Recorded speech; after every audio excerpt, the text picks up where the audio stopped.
Hello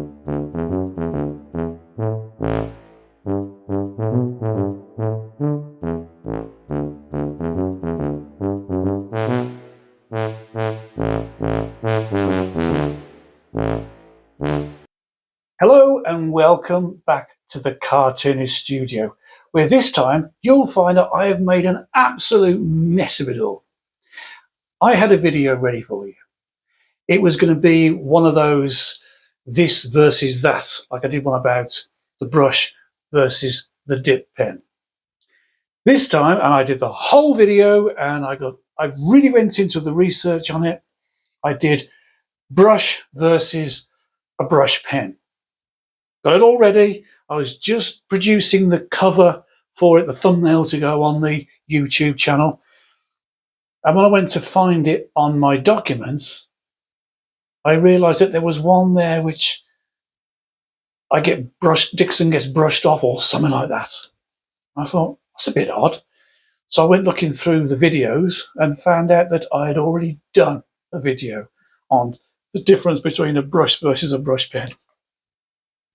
I messed up, and now I don't have time to do another video before the deadline, and so I'm really sorry, but my full video is not. It's no point because I've already done one. There's no point doing the same one over again. But I have drawn the cartoon. I have used a character from my new comic book idea. I did a video on it a few weeks ago about drawing a comic for the French market, French, Belgium, and Dutch market, about a £150 over-enthusiastic puppy called Winston and the little old lady called Granny Apple who has to look after him. Like I said, there's a video a few weeks back about me doing that, drawing for the European market. So I used the old lady, the Granny Apple character, to draw in both brush and in brush pen. So I thought, should I just put an apology and say, sorry, there's not going to be a video this time because I messed up?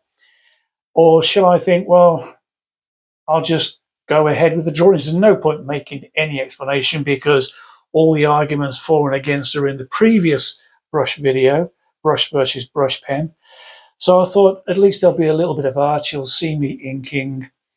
Yeah, so I'm sorry, once again, I messed up.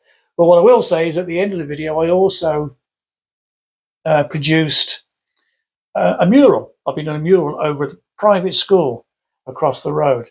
And I did a little video, like a promotional video for that. It was only a few basic examples of me producing the various stages of this cartoon, this mural, and then me inking the black outline, and then I did a walkthrough of the boys' dormitory that it was in. So about 1.5 minutes. But I used a Posca pen for that, and Posca are normally very, very good. But they brought out these brush type effects. I thought, oh, that will look really nice because that's how I work. So they sent me 2 of these pens, and I thought at the time all the other ones just come either single or in a much larger colour pack. But these came in 2s. And about halfway through the drawing, it ran out. And it really wasn't that much. So I don't know whether I got a Duff pen or whether they send them out in 2s because they don't expect the ink to last very long. I don't know. But yeah, so at the end of the video, there's a little bit about that. So that's a little bit extra that I'm just going to put in there for you as a kind of an apology, and hope, like hell, you don't shout too loudly at me. So I'll leave you to it now. Little bit of music, me inking Granny Apple with a brush, and then me inking Granny Apple with a brush pen. It's the same picture, she's in the same position. I drew the character twice. So sorry, thanks for coming over. I would say if you like this kind of content, like and subscribe, but you've already seen it. But please like and subscribe anyway, and I'll see you in a fortnight where I'll try not to mess up again. Oh God, I'm an old idiot, that's all I am. So until then, have a lovely 2 weeks, and bye-bye for now.